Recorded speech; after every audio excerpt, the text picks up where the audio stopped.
Hey, welcome to One Word a Day. I'm Sophie, your pilot into the universe of Chinese. We are going to continue our flight into this amazing ancient language that I was born into. And yesterday we talked about 全心全意, the catchphrase or the tagline of the political ambition of Chairman Mao, captured in these 4 characters. All Chinese know about it. And we continue with 全 today.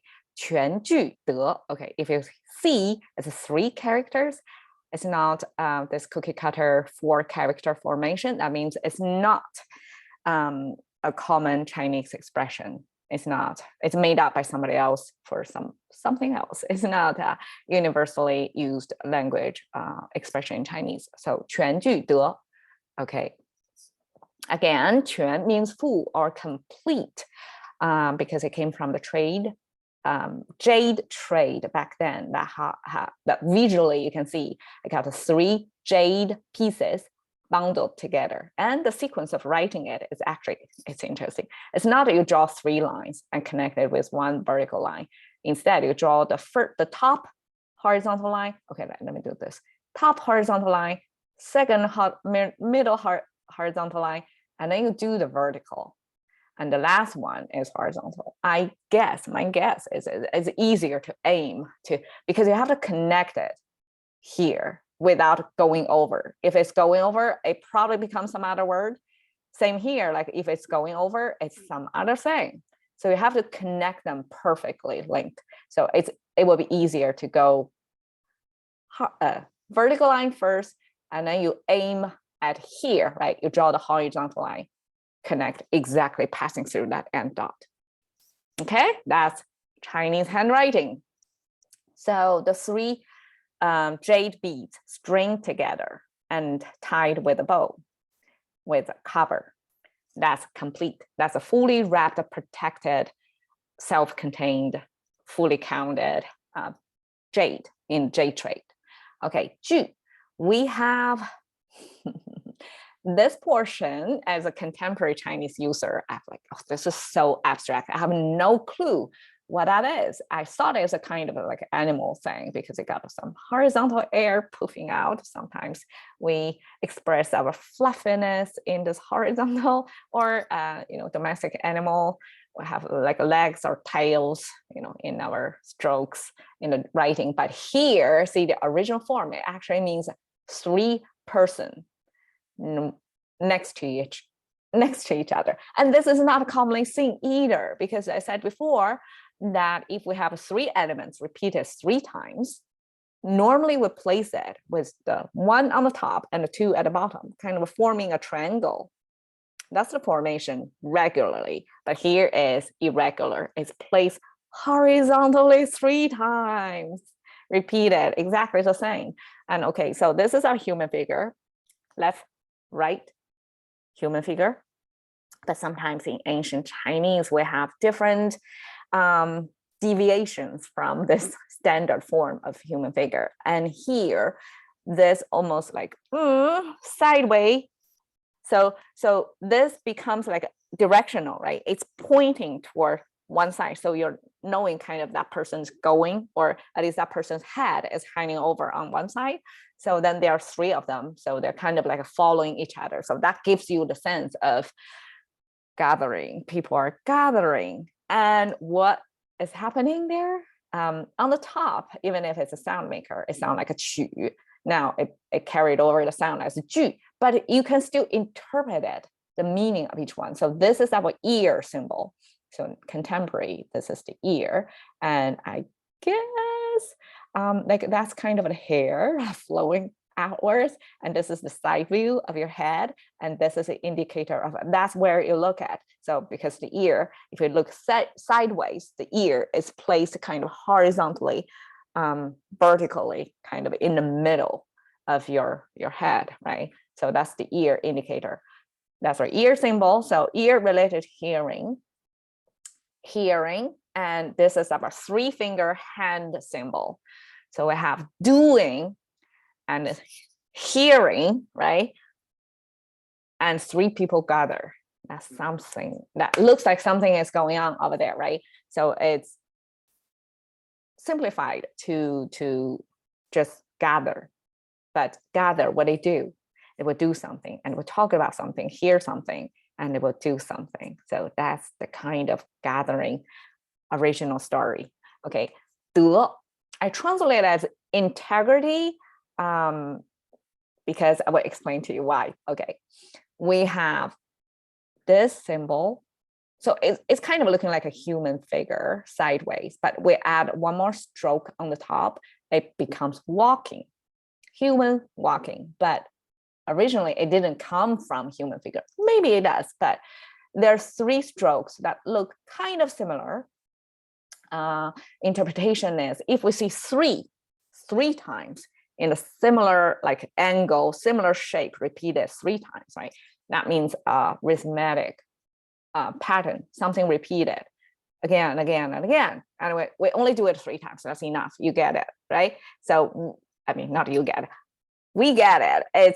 It's repeated. So it was meant to be the footsteps. Like you are walking. Actually, in our character of walking, there is a mirror image of this because we have 2 feet. We have to do this, right?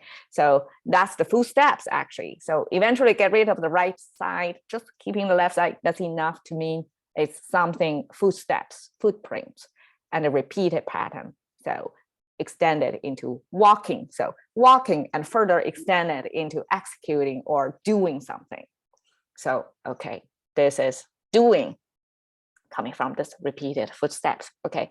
And the right side came from like, okay, there are actually 4 symbols over there. We have this heart symbol. We've seen this in a previous 全心全意, the 心, okay, 心 and 心, right?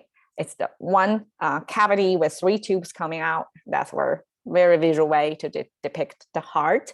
And then top. Okay, we have this cross side actually. This cross doesn't mean crucifixion at all in Chinese culture. It means number 10. Don't ask me why it's number 10. I haven't researched it up yet, but that's a Chinese way to mean it's a 10. And then we have this eye symbol. Now this time is placed actually horizontally. So this eye, the full eye, and then diagonally stylized eyeballs. I guess Chinese, I've shown you in one of the episodes earlier how original eyes were drawn. They're drawn just like an eye with eyeball in a ball shape. Eventually it got abstracted, become like this or this, and eventually stack up. The whole thing become vertically stacked. But in this interpretation, it actually is horizontal. It's one rare version. I guess there are variations. So there's a one variation. And then here at the bottom, the contemporary Chinese use just one horizontal line to mean that, but actually it's 2. There is a little tip over there. So it's a kind of a corner. It means a corner. You got a vertical and a horizontal, they're connected. So kind of this shape, L shape, but it's kind of the bottom is longer, L. It means a space. It gives you a space sense. So within a space, you have 10 eyes seeing something. That means it's straightforward. Everybody see it. There's no hiding, no shady, no gaslighting, right? Whatever. We all see it. 10 eyes on this space. Within the space, we all see it. So that means straight.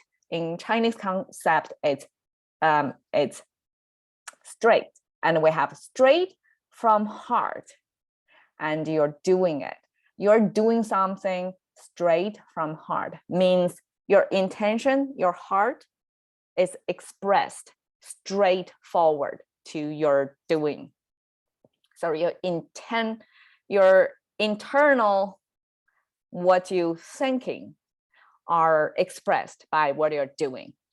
There is a corresponding one-on-one mapping.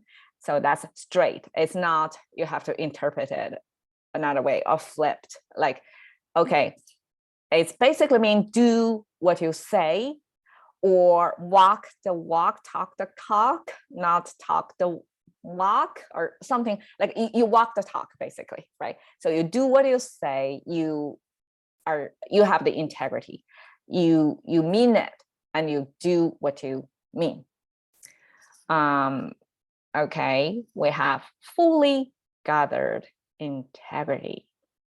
The 3-character 全句得 come up together packages really as a self-standing good meaning, right? What is it? Is 全句得 okay. In Chinese, if we frame it onto a board, we call it 牌匾. It's written from the right to left. And if you read Chinese ancient books, it's also from right to left, kind of like Arabic in today's Arabic. But Chinese eventually become left to right, following the Western standard, I guess. I mean, the eyeballs, if we read stuff, right, from the left to right or from the right to left, it doesn't really matter, right? It's horizontal, starting from which direction, it doesn't matter. Doesn't make a difference in efficiency of reading. So in Chinese, ancient times, it's right to left. So this is 全, this is 句, this is 得. And you can see it's a brand name of roast duck chain. I call it a roasted duck food chain. Okay, and think about a food chain, not McDonald's. Okay, this is some top tier, highbrow dining Chinese brand, over 100 years old.